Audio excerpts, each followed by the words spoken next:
Craig, I can't do the intro, man. You give me just a thumbs up. You're supposed to do something. Well, since we changed the show, you're the guy who starts it out, man. We have kind of get with the program now. I don't know if I like that change though. You know what the coolest start that we had to the show is. I don't know if you remember it, but I just did transcribing a little bit. I was playing with that, and you clicked it on, and the motorcycle went. Rrr. Oh yeah, I remember.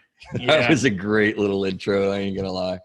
Hello, everyone. I am Chris Gazdicki as Craig Graves. I am a mental health and substance abuse therapist. We need to do that, though.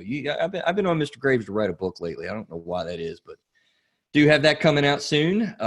March, I guess, forever from now. I'm kind of excited about that. Rediscovering emotions and becoming your best self. Craig is an unbeatable mind coach. So we welcome you to Through a Therapist's Eyes, the podcast. See the world through the lens of a therapist and a coach, but be aware this is not the delivery of therapy services in any way. Check out our website. Mr. Neil is with us, and he has been doing some rock and roll stuff on the website. I must say publicly on air, I love what you're doing so far. Keep tuning into that. We got some neat things developing on there. Through a Therapist's Eyes, where you can also get full show transcriptions. You can look at the I don't know. I'll get better with that. Guys, Craig, this is the human emotional experience. What shall we do, Mr. Graves? Figure it out together. All right. So also on the front end, we are kind of newly relaunched, and we want to remind you, as you listen to the show and log into the show, even if you don't, take every show and listen to them all, man, put us on the automatic download. That helps us to grow the show, improves our numbers and statistics and stuff. Refer to a friend and all that kind of good stuff. Really, truly, you do, the listener, make or break this show. So, hey, Chris, let me jump in, man. Yeah. You mentioned your book. Neil set up a little giveaway for our email list subscribers.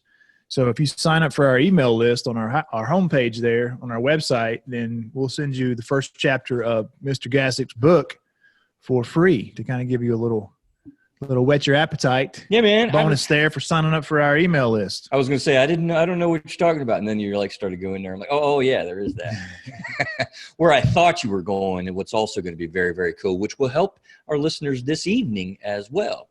If the authors are agreement to it and whatnot, we are planning on having a page on our website that's all the books. I mean, Craig, you think about all the awesome topics we've had lately, and the authors that we've had on. We're gonna have a link on our page where you don't have to go looking anywhere. You're on our page anyway, and you can click on the book links and actually get the books that we're actually talking about. Yes, we actually have an author guest this evening, right? Yes, sir, we do. Before we go there, though, Mr. Graves, I was doing that transcribing, and I wanted to hit a current event. We do that on the show sometimes. And Miss Janice Booth is with us. So I told her, if you hear this and want to make any comments, you certainly can. But you remember when we had Tom Martin on the show? Oh, yeah. Oh. Tom was awesome. Yeah, man. I mean, that was I was re-listening to that as I was doing the transcribing. And, the human sex trafficking topic was, dude, you should listen to that one back. I mean, that's one that we can all learn a lot from. It was crazy dynamic. And not more than 3 days ago, somebody in my office was talking to me, and I popped this article up because they heard of a really high-level house in Charlotte that has just been busted fairly recently in the last month or 2 or 3 or something like that. And it was a full-blown human sex trafficking operation right here in Charlotte, North Carolina. Yeah, interesting. I think that's probably bigger than we even realize. Way. So I looked on there and I tried to Google it. I didn't even find that one, dude. I found other articles. And so Mr. Neil will have this on our show notes, but this is a headline that I just saw, and I chose of 2 or 3 headlines that were within the last 4 months is what it came up as. Charlotte man arrested on sex trafficking, child porn charges. This gentleman, this 43-year-old gentleman, was arrested Thursday morning. This was just in February. He's accused of sex trafficking a minor in North Carolina Wisconsin, and elsewhere from December the 16th, 2015 to December the 31st, 2015. And, I think that's a minor reality given what Tom was talking about, how they move these guys around and how all this happens. It's just like, wow. Yeah. No doubt. It alleges that in December of 2015, Raygon, I guess is his name, knowingly produced a visual depiction of the minor engaged in explicit contact, and he knowingly transported the minor across state lines for purposes of engaging in illegal sexual activity. Now, you heard those two states, right? North Carolina and Wisconsin. Yeah. That's a lot of state lines. Yeah, right. That's a lot of miles. And the 1,500 rule is that they take the kid, abduct them, and they take them 1,500 miles away from their town of origin. Remember that? Yeah, that's what Tom talked about. Yeah, right. That's consistent with what he said. Right. So that's a pretty far ways out of Wisconsin. I mean, Yeah. Dude. Yeah. It disturbed me. Yeah. And our current events, listening on in this view, are new to us. I like to keep us up engaged with what's going on all around us because I see mental health at all corners of life. And so we want to keep you informed, keep you aware, and do what we say we want to do, promote mental health and beat down stigmas and stereotypes. Mr. Graves, can you pop a light on for me? It's a little dark. So let's get going with what we got tonight. Craig, how much do you know about letting go, the topic of letting go? Maybe just a little, not much. I'm hoping to get enlightened. Right? Yeah. I actually really am too. And I'll tell you why when we get into this. Letting go of fear and other emotional barriers with Miss Janice Holly Booth. Dude, listen to this all. She is a National Geographic author who chronicled her solo adventure travels. You're going to love her travel stories if we can get to a couple of them briefly. In a book called, what we got right here, Only Pack What You Can Carry. She wants listeners to know that every adventure she ever came across with a healthy dose of fear and trepidation, which she had to work hard to overcome in what she calls her quote-unquote real life, as she has worked in the criminal court justice system. She's been the CEO of 3 national nonprofits. She's currently the founder and CEO of the Team Building Kit, a program that helps people become better at the one thing they rely on most. And I can tell you, we do this in therapy, Ms. Booth, all the time, focusing on communication. At her website, adventurista.us. Did I say that right, ma'am? I say adventurista. You say adventurista. So let's hope it all works out. Gotcha. She blogs about fear, courage, and creating the life you want for yourself. Her approach is refreshingly no nonsense,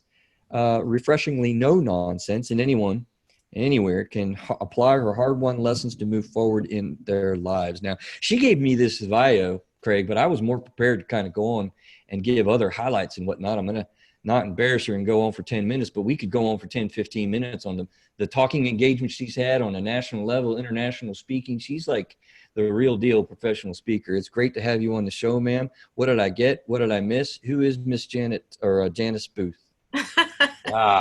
Well, thanks. Thank you. Thank you for the kind words. I'm sure they're not deserved, but I am just a regular person from Canada who's lived here in the States since 1985.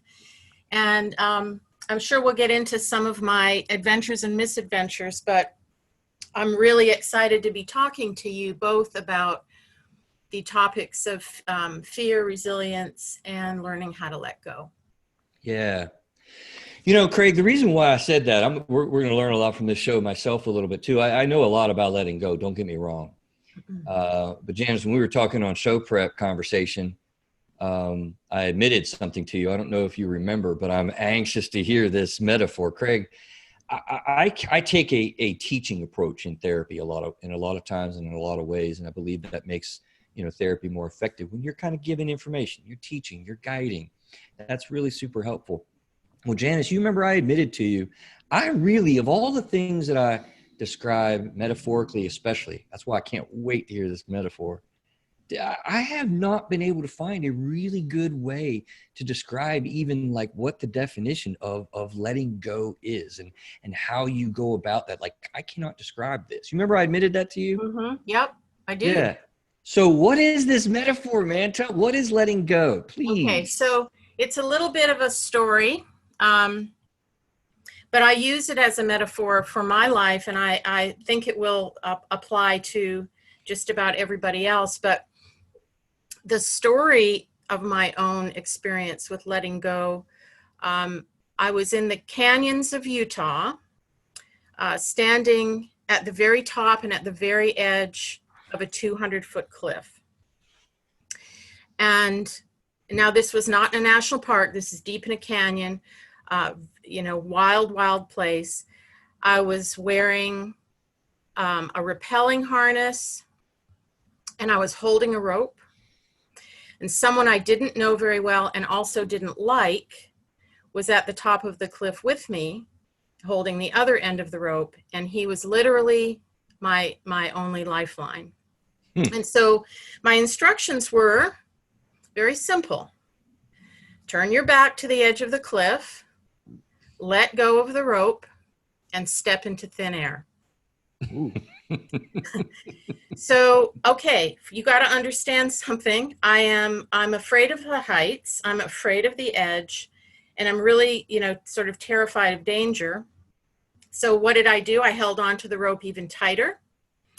I started having a full-blown panic attack. Oh my And gosh. when that happened, something really frightening happened. I felt like I was completely disintegrating as a human being. And in the midst of that, which was terrifying unto itself, I was thinking about all the things that could go wrong. Like the person was going to let go of the rope because he didn't like me either. The rope would break, my harness wouldn't hold. So it was every doomsday scenario. And I became completely paralyzed by fear and all the what ifs that I had conjured in that moment. But the thing was, somewhere in my brain, I knew I couldn't stay there forever. I had to do something. And so in that swirling tornado of emotion, I had this little tiny moment of clarity. And I thought, Janice, you just have one job here, just one thing to do. And that one thing was to take a step backwards off the cliff. It was just one step. Now, it's one mother of a step, mind you, but it was Right. just one. And the only way I was able to let go of that rope and let go of my place on terra firma was to think only about the one little thing that I could actually do in that moment. And obviously I did it because, I'm here in Gastonia talking to you guys and not still standing on a cliff in Utah. But I use that personal metaphor all the time when I feel stuck or overwhelmed or I have to let go of something.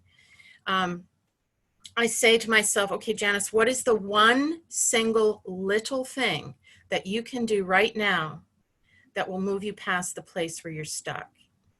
And you don't have to go to a cliff in Utah to learn this. You can do this. It doesn't matter where you are or what you are doing. Everybody has the power to conjure that one little step and get unstuck. Absolutely. You eloquently, and Craig, I might add, in reading her writing material, you're going to love these books because she is a storyteller. Is that fair to say? May I call you Janice, or? Of course. You have a preference yet? I mean, her book is storytelling on deep concepts like that. I mean, dude, ma'am, I think you are delightfully good at that. That's just, our audience should check out these books. As a matter of fact, did you check out the second book, Craig? I did. I just got it this evening. We're not going to talk about it at all tonight, but I really want you to come back on the show to talk about this other book. What is it, Craig? It is called A Voice Out of Nowhere, Inside the Mind of a Mass Murderer. We have got to talk about that, ma'am. Yes, we do. We really do. Anyway, so you know what you're taking me back to with your metaphor. I will absolutely take that with me, and I will use that. And I'm going to tell you how I'm going to use that because I had the exact same experience. And it's funny, I did not put two and two together to know that when I was jumping out of an airplane, I did a tandem jump. And it's really exactly what you were just talking about. Mm-hmm. Yeah. Yeah. And even I haven't jumped out of an airplane, but I have gone paragliding. And, you are strapped to a stranger, but you can't feel them there necessarily. So when you jump, you feel like you are making the jump on your own, and you still have to bring all your wherewithal to do that. It's quite a hill to climb if you're battling fear at the same time. No, I couldn't agree more. I don't have time to tell you, but I'll just tell you my adrenaline was wicked hopped up that day that I did that. It's funny because jumping out of the airplane and your experience with cliffs that we're going to come back to in a little bit actually doesn't fit with something that I actually thought about when we're talking about the definition of letting go. It occurred to me as I was preparing for the show in my mind over the last couple of weeks that is a brand new clinical thought for me. I'm curious what you would think of it is, as we talk about letting go, and we're going to talk about core processes of how to do that really this show, audience. And Janice has 4 core critical things that she talks about in this project that she did. But, it occurred to me that, Janice, I kind of feel like we let go in pieces, meaning, oftentimes letting go of something isn't a singular event, that it's also, sometimes it can be. There's a very freeing, powerful moment people have in their life, but I think we can also re-grasp things that we've let go, like trauma or childhood relationships or things like that. So I think that the concept to me also can live in pieces throughout our life, like letting go and then letting go again, or letting go a little bit more. What do you say to that or think about that? I agree with you, and I compare it to the notion of courage, because nobody is born brave. It's a process of becoming. And if you think of courage as a muscle, it's like any muscle in the body. It has to be exercised in order for it to be strong and to do the heavy lifting when life calls upon us to be brave. And I think that, you don't just wake up one morning and say, I'm going to be courageous. You have to start with these little exercises. For example, they used to do this in the Army, or for paratrooper training. They'd have you jump off a box, and then they'd have you jump off a ladder. And then they'd sort of progressively get you to the point where you could jump out of a plane. And that's what it takes. You have to do it bit by bit. And, if you've got a lot of trauma or you have a tremendous amount of fear, the expectation that you're going to just be able to let go of that is not realistic. And I think that exactly what you said, Chris, you let go of it in little bits. Sometimes you re-grasp it only to let it go a little more next time. And that's all okay. I think it's all about that one step that I talked about, because obviously for me, that one step led to the next, led to many others, and led to 10 years of rappelling with exhilaration instead of fear. But it took me taking those steps, and it took me exercising that bravery muscle, which wasn't there before I started all these adventures. I love it. Absolutely. And what a cool way of thinking of progressively increasing your ability to let go, and then go from a freaking, box, a stepping stool, to a ladder, to a top of a ladder, to maybe the top of a building. And ultimately you build your courage to, the level of an airplane. Now, don't give the cat out of the bag, because I want Craig to get the idea here in a little bit of what you did. And we've almost done it already a little bit, but that's okay. You did 13 attempts to do what I don't want you to say yet, that with the climbing and stuff, but the 13 times you went out to do an adventure before you could actually successfully do the adventure. Yeah. That was 13, not failures, but 13 buildups, 13 points of time where you processed the letting go a little bit more and a little bit more until you ultimately did it. Is that all? Have you ever thought of that before? Yeah, and I often wondered what was what pushed me over the edge, no pun intended. Yeah. And I'll tell you this, okay? You'll laugh, but it's true. I told you I'm Canadian, right? You did. So Canadians hate to lose money. So I thought, darn it, if I'm going back a 14th time, I'm doing this thing. So I'm going to hire a guide. And I paid money to hire a guide, which was non-refundable. And that was it. That is awesome, because that's exactly the same way I was able to go scuba diving when I did in college. We have a lot. We are kindred spirits, ma'am. Holy cow. So in the book, it was interesting. You really kind of start out in a really neat way, as you described. I mean, Craig, I don't know if you picked up on it, but this is Janice, kind of her personal process and story of what she went through to get this. And interestingly enough, I wanted to point out on our show, because I think it's an important part of what we need to do and what, we do in therapy, like all the time, looking at, examining, digging into really the baggage that we have. Now, it's an often used word. I mean, everyone uses psychobabble nowadays. I love it, but it's funny the way that we talk about it in just regular life. You really have to look at baggage, I would think, right? What does baggage carry out, and why is that a beginning part? Do you have to know what's in there before you let go, right? It's very, very interesting, Chris and Craig, because that chapter was not originally in the manuscript that I sold to National Geographic. Oh, interesting. And my editor, who was wonderful, very insightful woman, she said, Janice, you have to tell your readers about you. And she knew at this point I was notoriously private. I said, I won't do it. I won't do it. That's my life. I'm not sharing it. And she said, you have to. So I thought, okay, well, you asked for it. And I wrote this opuscule. I mean, it's just a fraction.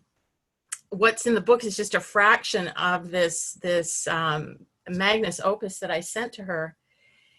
But it was such an amazing exercise, because I did not realize my issues with authority, where they came from, until I wrote that baggage chapter. I did not realize why I had this outsized reaction to injustice that would just infuriate me. And there it was in the story of not being allowed to wear pants to school. And so I love that. Yeah, I love that. That's a really funny story, but it was a turning point in my life. I mean, it really created what I just talked about, that has sort of dogged me through my life. And I'm proud of having these sensibilities, but they were running me. I wasn't running them. Right. I mean, it was really powerful to hear that, and then you showed up to school actually in a bathing suit, right?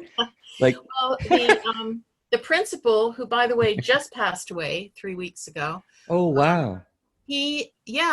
So for our listeners who haven't read the book, I grew up in Canada. It was very cold, snowed in the winter, and girls were not allowed to wear pants, even in the winter. So we would have to trudge through the snow in our dresses to school. And so I confronted the principal about it, and he said, well, if you can get a petition together and get all the girls to sign it, I'll let you wear pants.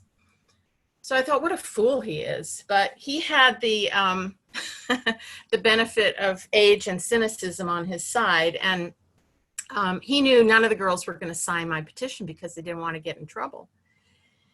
So I finally, it's a long story, but I finally intimidated all the girls to sign. Mm-hmm. And I went to his office. I handed him the petition, and he looked at it, and he looked at me, and he threw it in the trash. And he said, Janice, you can come to school in a bathing suit. You can come to school naked, but you will never, ever come to school in pants. And I was so, I don't even know the word, just like the rug, every rug had been pulled out from under me. And I thought, okay, well, he gave me permission. So determined comes to my mind. Yeah, stubborn. I did. I put on a bathing suit under my clothes, went to school. My mom had no idea this was happening. And then once I got into school, I took my clothes off and sat there in my bathing suit until the principal was called. I was yanked out of class. My mom was called to the school. She was absolutely mortified. And then I got suspended. And so that, again, you think about I followed the rules, right? I did what I was told, and then they just, what's the word that I want? I mean, they took advantage of me because I was a child and I had no power. Nowadays they would say, or maybe I'm aging my own self, but they dissed you. They dissed me big time. Right. So that really, that changed me as a person, and it made me very suspicious of people. I didn't believe what people said, mostly adults, didn't believe what people said. I'm not ungrateful for that, but not being aware that it's there and that it's there all the time, I think was a detriment to me in my relationships. Like I wasn't able to use that superpower for my benefit. It was using me. Go ahead, Craig. Yeah, so let me make sure I understand what you're saying, Janice. So you said that you had you had a problem with authority, Mm-hmm. and you were able to trace it back to this school event by writing it down. Is that pretty much? Yeah, pretty much by just kind of reliving my, chronologically reliving and writing my life story, and it was like this sun came out from behind the clouds and shone its light on this this mistrust and suspicion that has been behind everything that I've ever thought of or looked at, and that was really a huge gift. And so that introspection about my past life and uncovering this traumatic experience kind of set me free from it. Okay, that's where I was going to ask you next. So did writing it down help you kind of overcome that, or did that help you let that go, or was there more work involved in the letting go process? Oh, sure. I mean, after you identified it. Once I identified it, I had to make a decision. And I thought to myself, well, has this cynicism and suspicion served you well? And the answer was in some cases, yes. So I knew I didn't want to let go of it completely, but I wanted to manifest it when it served me, if that makes sense. I wanted to, if I walked into a situation and my spidey senses were up, I wanted to be able to pull on that cynicism and suspicion and let it help me. But I didn't want to go into every human encounter feeling that way, because I don't think that's healthy. Right. So I that's the question maybe I have for both of you guys is like, I believe these emotional traumas that happen to us in life stay with us, but sometimes those things cause issues, and the issues we never tie back to that particular event. So you did it through writing your story down on paper, and that's one of the tools I've heard you can use to help you identify things like this. So what would you guys, Chris, you're a therapist, and Janice, you've got obviously some extensive knowledge in this letting go topic. So how would you recommend to people that might be listening to maybe dig some of those past traumas and issues up to deal with them? Yeah, there's a lot to say there. And that's what I was going to say. I'm glad you went there, Craig, because you and I are thinking usually totally in sync on these shows. That's why I started this. How do you do letting go if you're not knowing what you're letting go of? And so a lot of times when I'm talking about in people in therapy is, I'll say, you can't see my hands listing on these, but on the right hand side, there's this how life is, and we're focused on how we want life to be on the left side, and so we're really moving towards that. But the thing that you got to realize is way before that there's this big feedback loop, and so there are lots of ways to manage this. The main point is, and people are afraid to do, Janice, what you did in looking into it. I'm not surprised that you wouldn't want to write that down in the book, and they had to be wet noodle whipping you to get you to do it, because we don't want to look at the things that are all so long ago. Like Craig, people tell me all the time, listen, that happened as a child. I don't have to worry about that now. I'm a grown-up person. It doesn't bother me. I let go of it a long time ago. And the truth is, when you talk about it with a friend, when you write it down, when you pray about it, if you have faith traditions, if you go to a priest, if you watch a movie, if you and reflect on how that real story affects you, there's lots of ways, but you've got to check the baggage out before you let go of something. Otherwise, you don't even know what you're letting go of. Right. Does that make sense, Janice? It does. And I would just say, not all traumas are equal. And of course, my pants petition can't compare to some of the terrible traumas that people have endured. I would just say, if you're going to do that exploration and you get the sense that you're approaching territory that is really frightening or debilitating, that you might want to bring somebody along for the ride, either a professional or somebody, that you really, really trust. Because in my case, I felt like I had a lot of resilience at the point where I wrote this book, and that whatever I discovered about myself, I would just be able to use it as information. But some traumas, when they reveal themselves, can be extremely devastating. So I think one must know oneself and recognize that if it's too hard, there are people out there who can help.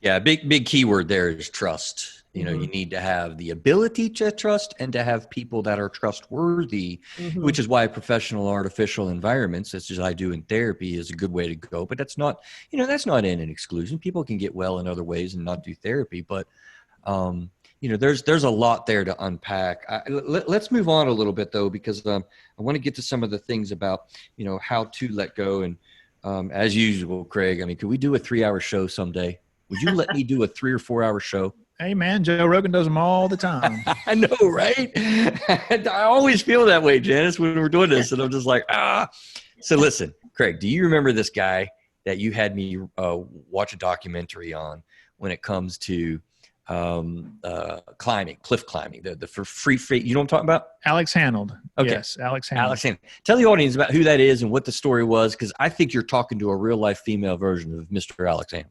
Alex Honnold is a world famous free climber or free soloer, which means he climbs with no ropes, and he is the only person to date to even attempt to, let alone successfully climb it.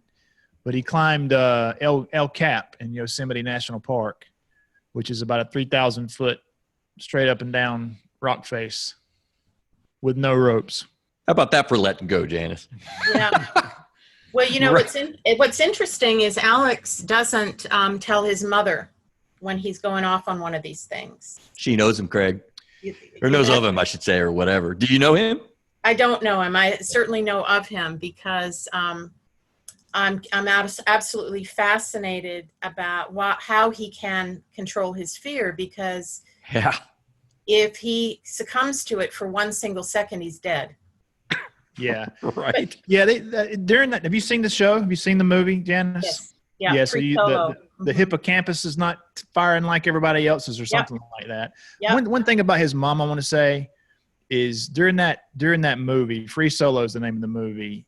She said he feels most alive when he's climbing. And why would you ever take that away from somebody? So he's one slip away from a certain death, and his mother made that statement, and I thought that was so awesome. Why would you take that away from somebody? And Neil, as a matter of fact, Neil is with us. Neil, can you make sure that makes it into show notes? The audience needs to check out that movie that we were talking about, because it is a powerful depiction of what it is, Janice, that was in the centerpiece of what you did. Impress Craig's going to listen to this. Craig, tell him about slot canyoning. And what this is that you're talking about that you took 13 times to kind of get into it. Listen to this, man. Okay, so one point of reference that people might know is 127 hours. Aaron Ralston was canyoneering, which is basically rappelling on ropes through these super narrow slot canyons that have been carved by ancient rivers. They're extremely narrow. Very dangerous, really beautiful. And a boulder rolled onto his arm. He had to cut his lower arm off. Oh, I've heard this story. Yes. Yeah. Okay. So that's Aaron. So Aaron was canyoneering when that happened. Now, my fascination with slot canyons came when I was 17 years old and living in Canada. I saw a picture in National Geographic of a slot canyon, and they truly are like the most beautiful, mysterious, gorgeous pieces of rock sculpture you've ever seen. And so imagine the Grand Canyon and all the grandeur of the Grand Canyon, and then squeeze it together. Squeeze each side together so that it's only about 5 to 3 feet apart at any given place. And then you get up to the top, you put on your harness, you throw your rope, and you start rappelling down through that beautiful twisted labyrinth of rock. And that's what I wanted to do. I wanted to see inside a slot canyon up close and personal. The problem is, when I first went out to Utah to do it, I had no clue what I was supposed to be doing. I didn't really understand the danger involved, and it was just overwhelming. So I didn't do it. I went back 13 darn times until I paid that money to the guide and finally made it happen. And even with a guide, I was terrified the whole time, but I finally managed to do it. And then after that, it became, I went back into the canyons 8 or 9 more times, and had just, it's unspeakable beauty. Very, very difficult though. I mean, the last one I did, I had to rappel through, I think, 13 waterfalls. Oh my and then Wow. I had to climb a rope 400 feet to get out of the canyon. And that was the last one I did. That is fantastic. Like, I need to see Craig. Please, can we go see a slot canyon? Man, I'd love to go see one. I'm not sure I'm gonna climb down in there. I would do that in a heartbeat. That would be, you have just born a new bucket list for me, man. That needs to be done. I'm feeling a little claustrophobic as you're talking there, Janice. Yeah. I don't know about that, man. You ever been spelunking, Craig? You ever gone spelunking? No, never. Do you know what that is? Uh-uh. Oh, spelunking, man. That's fun as heck too, man. You get yourself into a cave, and I mean, you ain't never seen dark till you've been in a cave without a light, like a dark cave. There is no light. You cannot see anything. And you just go in this cave, man, and you explore. You just go run around in this cave. And Well, that'd be interesting. yeah, that'd be interesting. I mean, it's scary. This stuff is intimidating.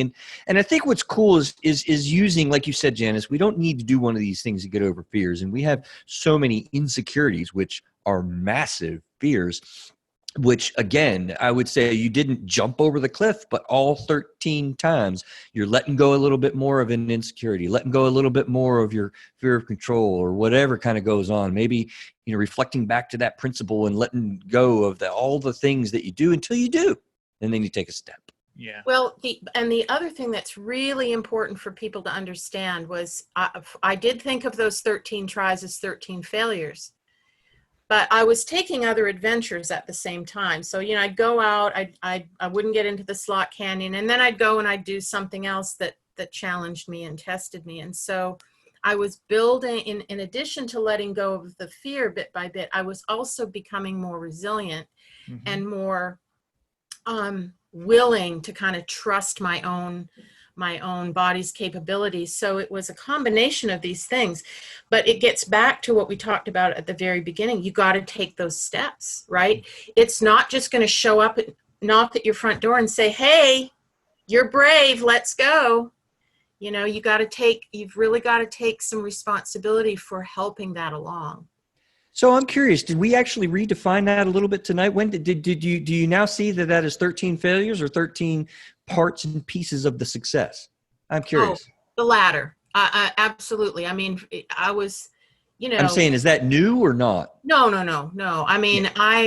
I talk about this when I speak too, that I did for a long time think of not going into the canyon as 13 failures, but in retrospect, when I look back and I understood the concept of courage being a muscle, I realized I was just exercising it. Every time I went out there, I was getting stronger and stronger until I was finally able to do what I needed to do.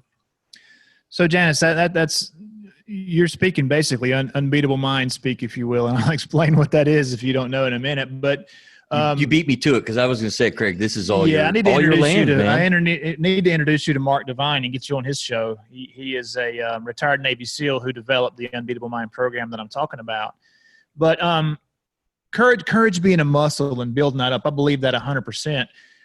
Is that what you set out to do, or were you trying to increase your overcome fears and become more resilient and increase that courage muscle, or were you just basically on an adventure, if you will? And I guess I'm asking, was there a purpose to you going out and doing these adventures?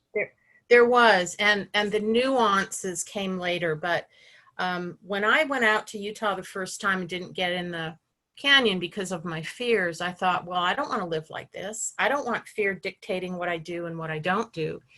And so you got to remember, I took all these trips alone because nobody would go with me. Nobody wanted to get in a canyon. Nobody wanted to drive, a team of dogs across a frozen lake. Nobody was interested. So I ended up having to do these things by myself. And I really did not want fear to be running the show that was my life. And the only way I felt like I could ensure that didn't happen is if I picked these adventures that scared me somehow and then, went out and did them or didn't do them. The nuances of building resilience and courage being a muscle came to me later on, because as I was making my way out to the West, every single time I went, I felt like my outlook on life was different. I kept extensive travel journals, and I would go back and read them. And it was so obvious that my outlook on life was changing and morphing. And I was becoming a deeper person, and I was thinking about things differently. And it was really kind of startling to see that transformation in hindsight. But my life is so much richer now, that because I did all of that with the intention of not letting fear dictate my geographical boundaries. Right. So I know Chris is getting ready to explode over there. I am. Got a lot. But after you do these things, after you took that step off of that rappel, were there when you came back from that and got back into the real world or whatever, were there other situations where you said, you know what? I stepped off of that ledge. I can definitely do this, whatever this thing is. I mean, did you have situations like that where you felt that courage building and you were able to overcome smaller things, once you got back to life? Yes. And I'm going to tell you two really quick stories because they tickle me. But as we say in the South, tickled. I ride horses, and I used to have to haul horse trailers with horses in them. And the trailers would sway, and you could never brake fast enough, if there was something happening. It just, I would get literally sick to my stomach in the morning when I had to drive a trailer full of horses. And anyway, so after about 5 trips out to the canyon, a friend of mine and I, we have our horses, we've trailered them out, and she got sick, and she said, Janice, you're gonna have to drive the trailer home. And I walked off, and I thought to myself, you got to get your stuff together, girl, because, and I was like, I can't do this. I got in that car. I got behind the wheel, put my foot on the gas. I'm like, wait a minute. I'm like 100% okay with this. What happened? So that was one thing. That was really like an unexpected benefit. And then the other thing was at work, I had this board of directors that just was so difficult to manage. And after I'd been in the canyons a few times, they completely stopped bothering me, and I was able to kind of manage them without getting upset and without getting, without being super reactive. I could be more strategic. And I really do credit the experiences that I had where I had to manage my emotions. I credit those with helping me get better in these smaller things in my life. Wow. So you just said something big there to me. So not only were you building that courage muscle, but you were able to manage your emotions in different ways after going through those things. Mm-hmm. Right. That's awesome. It's a powerful reality. You know what I'm bursting over here, you correctly observed, is, you might think, therapists, we get a little bit of prejudice, if you will. Because like I said, by the way, too, that's another thought. We did racism last couple shows, and this is letting go of a lot of the fear and anger. I actually designed the show Letting Go, and the next one we're going to do is on forgiveness and whatnot. If you remember, Craig, those were key components in that whole discussion on racism that we did, and I think these were great people that we're going to have on the show, this guest and the next guest, talking about these very powerful parts of the racism issues in our country, right? Mm-hmm. I mean, prejudice, if you will. There's prejudice, I think, about therapists that were peace-loving, liberal people that just never really heard a bug and were so, quiet and whatever. You won't find a lot of passivity about me. You know me well, right? I was thinking, who says that? Yeah. Well, people would believe that, I think, a lot of times out there. And I'm thinking that when we're talking about fears and we're talking about insecurities and we're talking about very primal parts of our brain and bodies, even neurologically, when you come across these things, you really have got to fight it. Like I'm talking about attacking fear. And Janice, it's so cool to talk to you because you went out there literally cross country and attacked this stuff that you said, I don't want this in my life anymore. I think therapy would go a whole lot better if people came into a first session not abashed, not full of shame, not scared to death, not shaking in their boots, which oftentimes they are. Like, I'm showing up in this therapy office, I'm ready to attack this stuff. Let's go, let's rock and roll. And I'll be like, wow, how about that? Let's attack, right? Mm-hmm. Well, I had an interesting experience, again, with this navigation of fear. And every time I went out to Utah, I thought, okay, well, I've beaten fear. And there it was again. And I finally realized, okay, you know what? I'm not going to beat this thing. I'm going to acknowledge it. And I'm going to and I would talk to it. I would say, okay, I see you there behind the bushes. Ah, perfect. I know you're there. I know you are trying to keep me from going off this cliff, but I'm going, and you can come with me or not. It's up to you. Listen, I tell you what, if you identify with that baggage, and I love the way that you're actually purposely saying, hey, I see you there. Notice your abandonment and insecurity. I'm aware of you, and I'm coming after you, and you're not going to stop me. Mm-hmm. That is powerful. So, Janice, what you're saying there is the fear doesn't go away. You're just able to manage it in a better way, right? Yeah. And as I was telling Chris in our pre-show talk, fear isn't a bad thing, okay? It's designed to protect you and keep you safe. The problem is we're no longer having to fear saber-toothed tigers.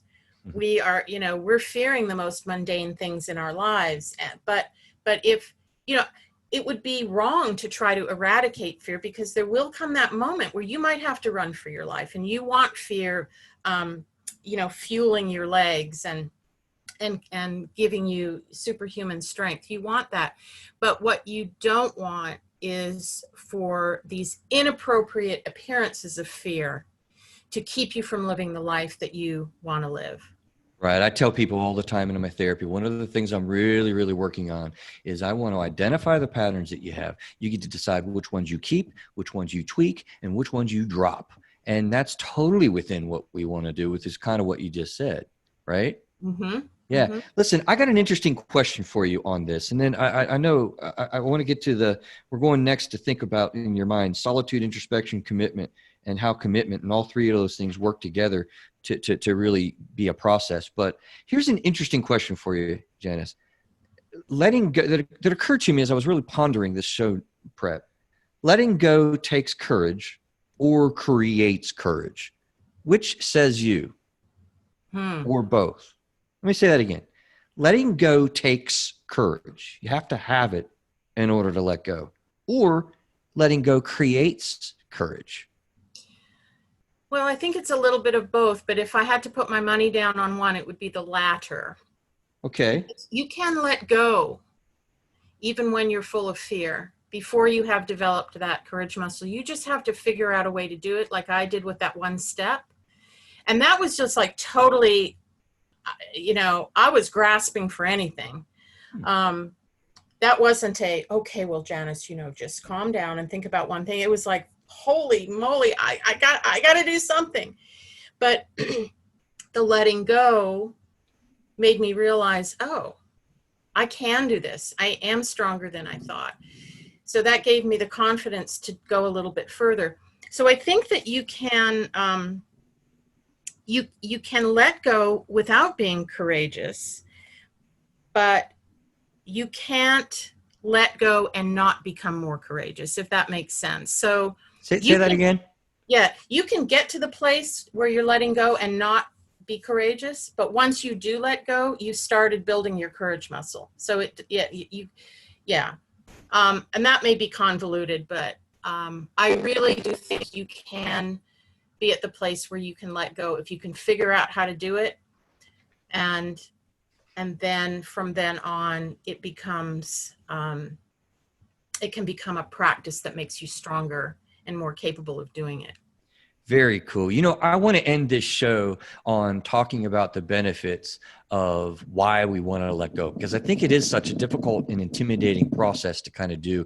And I want people to know the payoffs. So be thinking that, guys, in the back of your mind. But before we get to that, and I know it's probably unfair, Janice, how do you summarize an entire 4 or 5 chapters of your book in 5 minutes, right?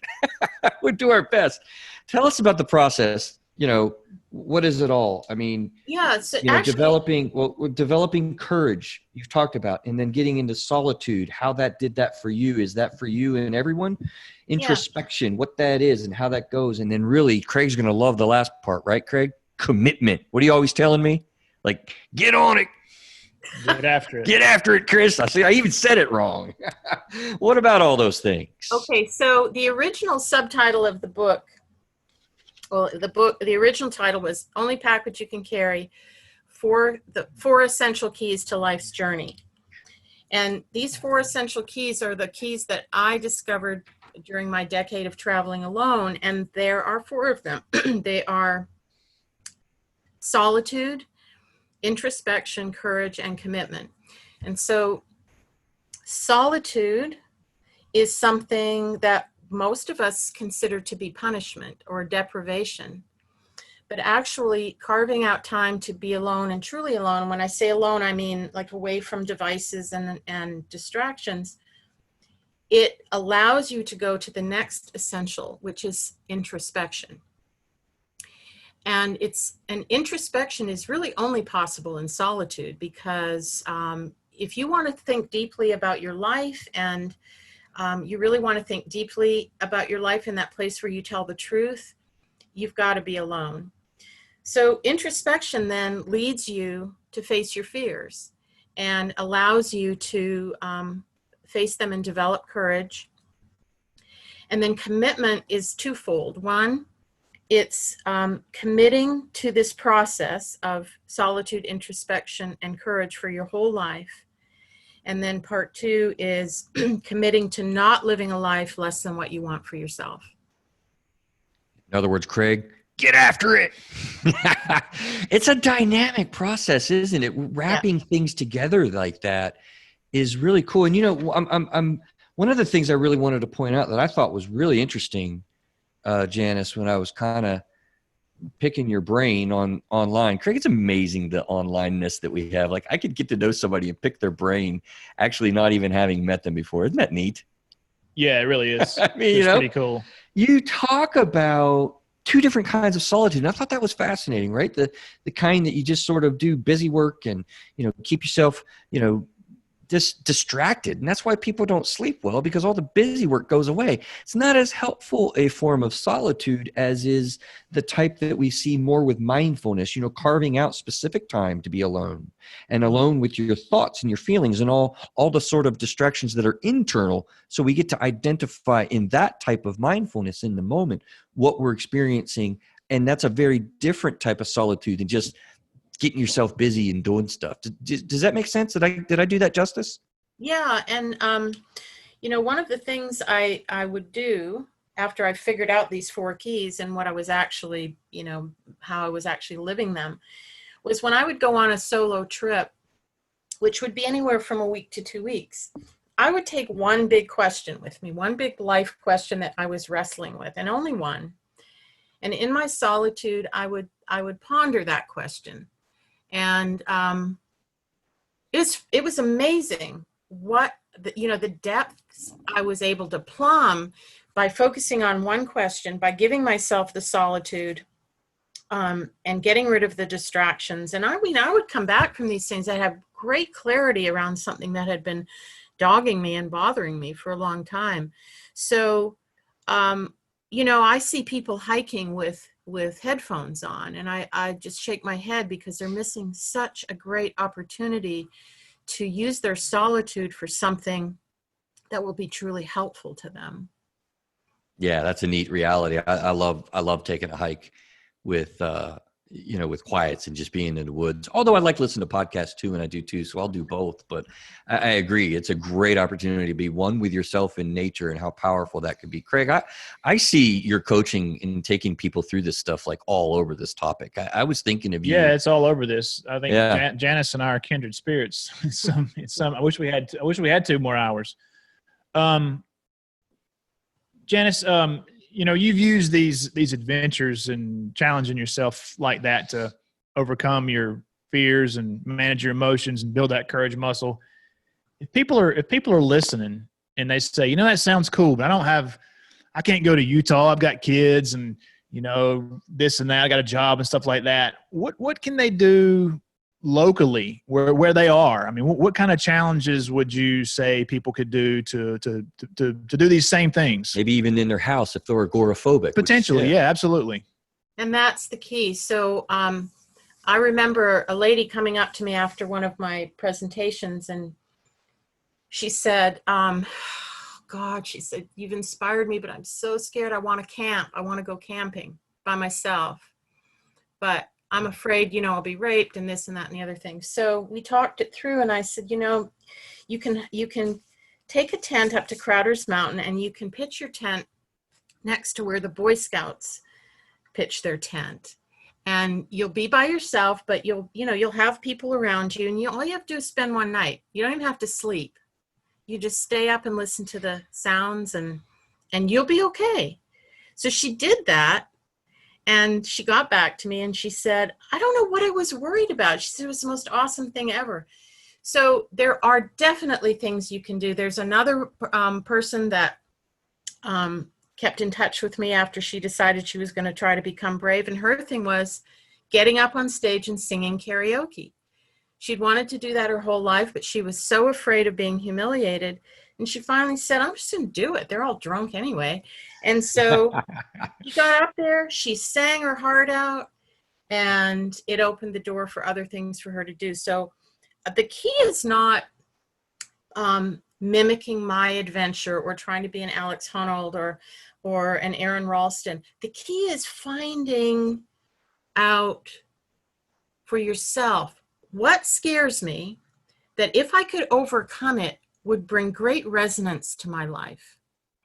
So the fear of going outside, for one thing. I mean, what a terrible prison you're in. Well, if you can somehow step by step address that, that's huge. My courage is not your courage and vice versa. But the first key is using solitude and introspection to determine, what is scaring me? What can I try to overcome so that my life will be better? Yeah. And, that can be, I do this in therapy like all the time with people. My folks that work with me kind of understand. I try to actively find Craig challenges. I'll look at people. Sometimes they'll go through 4 or 5 sentences. They'll say something and they'll know what's coming. And I'll look at them and they'll look at me and I'm like, you realize there's a challenge right here coming, right? And they're like, okay, yeah, I know. What am I going to do? Because there's like, if it's just a conversation with your child about drugs, I'm afraid of upsetting them. I'm afraid of, triggering whatever. And I'm like, well, you know what? Go have a 5-minute conversation with your child about sex. Go to a job interview. We work up with a lot. I mean, the applications is what I'm trying to say are so wildly varied. Mm-hmm. That it's anywhere and everywhere because the fear is in you that you're attacking, right? Mm-hmm. Mm-hmm. Yep. Well, I'm going to share with you one other thing that might be helpful for people. And it's something that a horse trainer told me. I used to show horses for other people. And I had this one particular mare who was perfectly fine until the announcer would announce, and number 32, the Palomino mare, who's doing so well, is for sale. And that horse would go ballistic and buck and rear and pitch and try to jump the fence. And it never failed. And so I would get literally sick before I had to get on this horse and ride. The trainer pulled me aside one day and he said, listen, whatever happens in there, you'll handle it. It doesn't matter what's going to happen, what the horse is going to do. You'll handle it. And I'm like, well, yeah, I will. And so Yes. I take that mantra with me all the time, and especially in, COVID with people dying and you're having to go and say goodbye and you don't want to because you don't want to say goodbye to them. And in those moments I say, Janice, doesn't matter how you're feeling. You're going to handle it. It'll be fine. Go. And you know what's so cool in a therapy session when people come back and they tell you those little success stories. The big ones are great, but it's those little steps, those little success stories of like, you know what, I did this. And I'm like, yeah, man, hell yeah. I mean, it's exciting to see people do that. Mm-hmm. Yeah. And everybody can do that. Just trust that you'll handle it. Hey, maybe you won't handle it well, but you'll handle it. It's okay. One way or the other. Let's turn people on, man. This is a hard process, right? Let's end up here on like, why do we want to do this? What are the benefits of letting go? I'm curious, Craig, what your thoughts are. Janice, I'm curious what your thoughts are. Here's my pre-list. I got a chance to think, but I did warn you like 10 minutes ago, right? Getting rid of stuck spots. We did a show on stuck spots, right? Mm-hmm. Having something new inside you. Hey, that rhymes. Stuff just comes to me sometimes. That's not even on show notes. I just did that rhyme.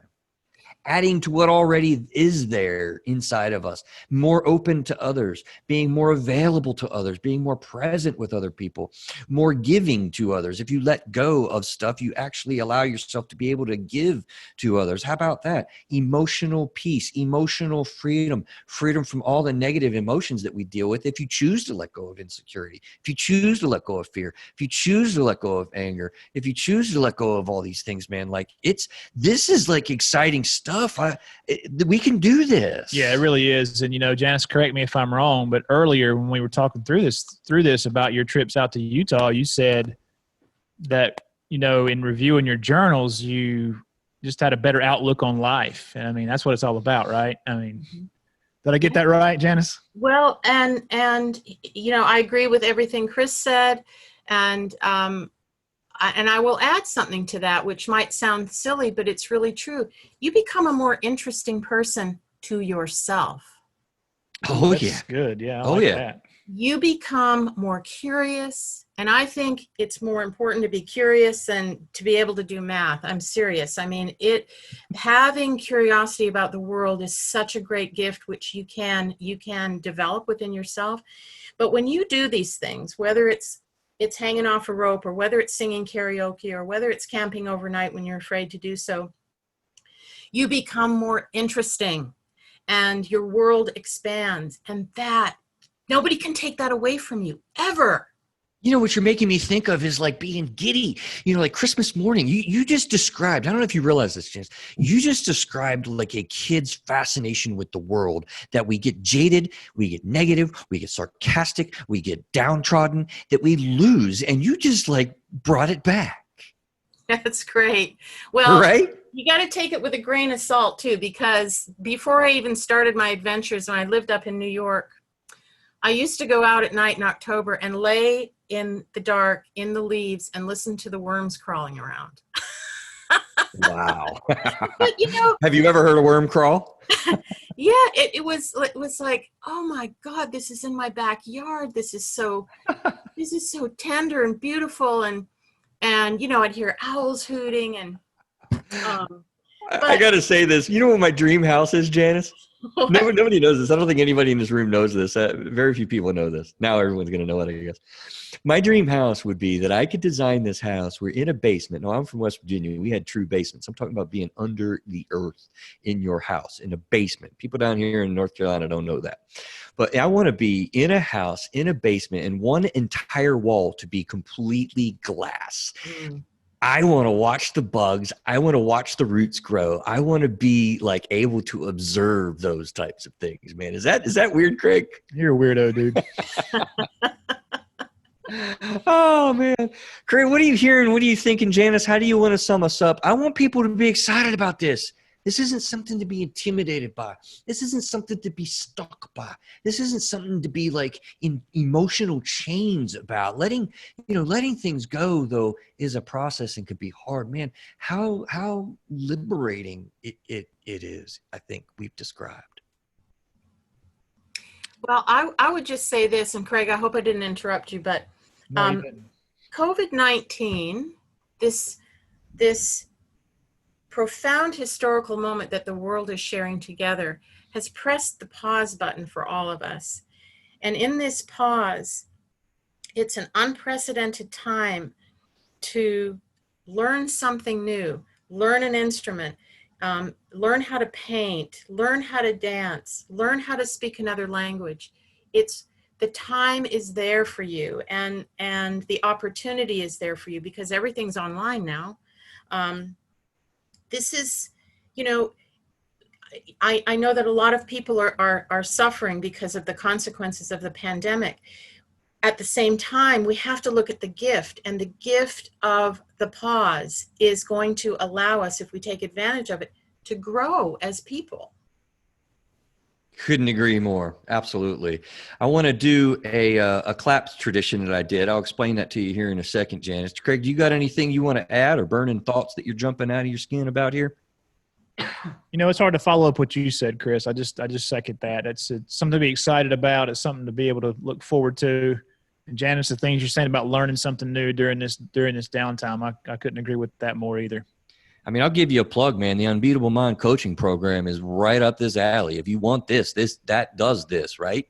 Lots of parallels. Yeah, I mean, it's amazing. Janice, when people come on to Through a Therapist's Eyes, I started a tradition on an experience that I had when I was a little kid, and somebody actually gave me a high five, and it really felt liberating and really cool to me. So when people are on the show and we're in person, we actually do a high five on the Zoom platform.